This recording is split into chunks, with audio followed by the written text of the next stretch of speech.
ಎಲ್ಲಿ ನಿಮ್ಮ ಹತ್ರ ಆಧಾರ್ ಕಾರ್ಡ್ ಇದೆಯಾ? ಹಾಗಾದರೆ ಈ ಒಂದು ವಿಡಿಯೋನ ಮಿಸ್ ಮಾಡ್ಕೊಳ್ಳೋಕ್ಕೆ ಹೋಗ್ಬಿಡಿ. ಯಾಕೆಂದರೆ ಇವಾಗ ಕೇಂದ್ರ ಸರ್ಕಾರದವರು ಹೊಸದಾಗಿ 5 ರೂಲ್ಸ್ಗಳನ್ನ ಜಾರಿ ಮಾಡಿದ್ದಾರೆ ಆಧಾರ್ ಕಾರ್ಡ್ ಇರೋರಿಗೆ. ನಿಮ್ಮ ಹತ್ರ ಏನಾದರೂ ಆಧಾರ್ ಕಾರ್ಡ್ ಇತ್ತು, ಆಧಾರ್ ಕಾರ್ಡ್ ಕ್ಯಾನ್ಸಲ್ ಆಗಬಾರ್ದು, ನಿಮ್ಮ ಬ್ಯಾಂಕ್ ಅಕೌಂಟ್ ಡಿಆಕ್ಟಿವೇಟ್ ಆಗಬಾರ್ದು, ಮತ್ತು ಸರ್ಕಾರಿ ಯೋಜನೆಗಳು ಎಲ್ಲ ಕೂಡ ನಿಮಗೆ ಸಿಗಬೇಕಂದ್ರೆ ಈ ಒಂದು ರೂಲ್ಸ್ಗಳ ಬಗ್ಗೆ ನೀವು ತಿಳ್ಕೊಬೇಕಾಗುತ್ತೆ. ಕರೆಕ್ಟಾಗಿ ತಿಳ್ಕೊಬೇಕಂದ್ರೆ ನೀವೇನು ಮಾಡಬೇಕಾಗುತ್ತೆ, ವಿಡಿಯೋನ ಮಧ್ಯೆ ಓಡಿಸ್ತಾನೆ ಕೊನೆವರೆಗೂ ಕೂಡ ನೋಡಬೇಕಾಗುತ್ತೆ. ಅವಾಗ ಮಾತ್ರ ಎಲ್ಲ ವಿಷಯನೂ ಕೂಡ ತಿಳ್ಕೊತೀರಾ.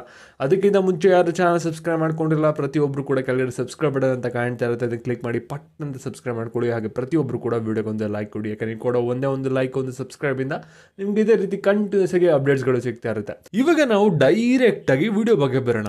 ಇಲ್ಲಿ ಕೇಂದ್ರ ಸರ್ಕಾರದಿಂದ 5 ಹೊಸ ರೂಲ್ಸ್ಗಳನ್ನ ಜಾರಿ ಮಾಡಿದ್ರೆ. ಇದರಲ್ಲಿ ಏನಂದರೆ, ನಿಮ್ಮ ಆಧಾರ್ ಕಾರ್ಡ್ ಬಂದ್ಬಿಟ್ಟು ನಿಮ್ಮ ಪ್ಯಾನ್ ಕಾರ್ಡಿಗೆ ಲಿಂಕ್ ಆಗಿರಬೇಕಾಗುತ್ತೆ, ಮತ್ತು ನಿಮ್ಮ ಆಧಾರ್ ಕಾರ್ಡ್ ಬಂದ್ಬಿಟ್ಟು ನಿಮ್ಮ ಬ್ಯಾಂಕ್ ಅಕೌಂಟ್ಗೆ ಲಿಂಕ್ ಆಗಿರಬೇಕಾಗಿರುತ್ತೆ. ಇವೆರಡೂ ಕೆಲಸ ಆಗಿಲ್ಲ ಅಂದರೆ ನಿಮ್ಮ ಬ್ಯಾಂಕ್ ಅಕೌಂಟ್ ಡಿಆಕ್ಟಿವೇಟ್ ಆಗುತ್ತೆ ಅಥವಾ ನಿಮ್ಮ ಆಧಾರ್ ಕಾರ್ಡು ಡಿಆಕ್ಟಿವೇಟ್ ಆಗುತ್ತೆ. ಅಂದರೆ ಅದು ಯಾವುದೇ ಥರದ ಉಪಯೋಗಕ್ಕೆ ಬರಲ್ಲ. ಅದನ್ನ ನೀವು ತಿರ್ಗಾ ಆಕ್ಟಿವೇಟ್ ಮಾಡ್ಸೋಕ್ಕೆ ಸಾವಿರಾರು ರೂಪಾಯಿ ಕೊಡಬೇಕಾಗುತ್ತೆ. ಅದಕ್ಕೋಸ್ಕರ ನಿಮ್ಮ ಆಧಾರ್ ಕಾರ್ಡು ಕರೆಕ್ಟಾಗಿ ಲಿಂಕ್ ಆಗಿದೆಯಾ ಅನ್ನೋದನ್ನ ಚೆಕ್ ಮಾಡ್ಕೊಳ್ಳಿ. ಇಲ್ಲಿ ಎರಡನೇ ರೂಲ್ಸ್ ಏನಪ್ಪ ಅಂದರೆ, ನಿಮ್ಮ ಆಧಾರ್ ಕಾರ್ಡಲ್ಲಿರುವಂಥ ಡೇಟ್ ಆಫ್ ಬರ್ತು ಮತ್ತು ನಿಮ್ಮ ಮನೆ ಅಡ್ರೆಸ್ ಎಲ್ಲ ಕೂಡ ಕರೆಕ್ಟಾಗಿ ಇರಬೇಕಾಗುತ್ತೆ. ಯಾಕೆಂದರೆ ನೀವು ಸರ್ಕಾರಿ ಕೆಲಸಕ್ಕೆ ಏನಾದರೂ ಅರ್ಜಿ ಸಲ್ಲಿಸಬೇಕಾದ್ರೆ ಅಲ್ಲಿಂದನೇ ಡೇಟ್ ಆಫ್ ಬರ್ತ್ ಎಲ್ಲ ಕೂಡ ಫೆಚ್ ಆಗುತ್ತೆ ನಿಮ್ಮ ಆಧಾರ್ ಕಾರ್ಡಿಂದ. ಅದಕ್ಕೋಸ್ಕರ ಆಧಾರ್ ಕಾರ್ಡಲ್ಲಿ ಈ ಒಂದು ಡೀಟೇಲ್ಸ್ಗಳು ಕರೆಕ್ಟಾಗಿ ಇರಬೇಕಾಗಿರುತ್ತೆ. ಇದು ಎರಡನೇ ರೂಲ್ಸ್ ಆಗಿರುತ್ತೆ.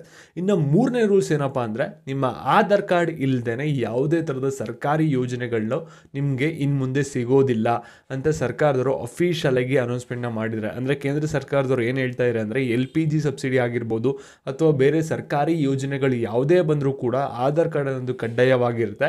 ಆಧಾರ್ ಕಾರ್ಡು ಕಂಪ್ಲೀಟಾಗಿ ವೆರಿಫೈಡ್ ಆಗಿ ಅಪ್ಡೇಟ್ ಆಗಿರಬೇಕು. ಆವಾಗ ಮಾತ್ರ ಅವ್ರಿಗೆ ಆ ಒಂದು ಸರ್ಕಾರಿ ಯೋಜನೆಗಳ ಲಾಭ ಸಿಗುತ್ತೆ. ಇಲ್ಲ ಅಂದರೆ ಅವ್ರಿಗೆ ಯಾವುದೇ ಥರದ ಒಂದು ಆ ಯೋಜನೆಯ ಲಾಭ ಸಿಗಲ್ಲ ಅಂತ ಹೇಳ್ತಾ ಇದ್ದಾರೆ. ಇದು ಮೂರನೇ ರೂಲ್ಸ್ ಆಗಿರುತ್ತೆ. ಇನ್ನು ನಾಲ್ಕನೇ ರೂಲ್ಸ್ ಏನಪ್ಪ ಅಂದರೆ, ಆಧಾರ್ ಕಾರ್ಡಲ್ಲಿ ನಿಮ್ಮ ಬಯೋಮೆಟ್ರಿಕ್ಕು ಮತ್ತು ಎಲ್ಲ ಡಾಟಾ ಕೂಡ ಅಪ್ ಟು ಡೇಟ್ ಆಗಿರಬೇಕಾಗಿರುತ್ತೆ.